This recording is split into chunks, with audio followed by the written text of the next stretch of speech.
வாழைப்பழ பொடி எப்படி செய்யலன்னு பார்க்கலாமா? வாழைப்பழத்தில் பொடியா அப்படின்னு வித்தியாசமாக பார்க்குறீங்களா?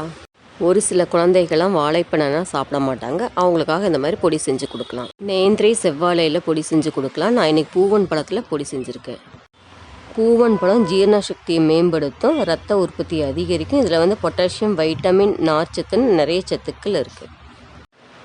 இது பண்ணுறதுக்கு 20 போல் வாழைப்பழம் எடுத்திருக்கேன். அதை தண்ணியில் கொஞ்சம் சால்ட்டு சேர்த்து 5 நிமிஷம் போல் வேக வச்சு எடுத்துக்கலாம்.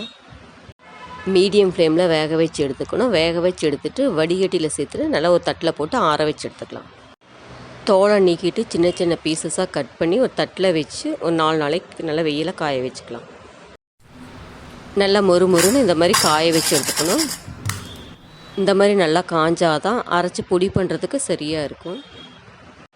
இந்த பொடியை பாலில் கலந்து சாப்பிட்லாம். இனிப்பு எதுவும் சேர்க்க தேவையில்லை, அவ்வளோ டேஸ்ட்டாக இருக்கும். நீங்களும் செஞ்சு பாருங்கள், அசத்துங்க.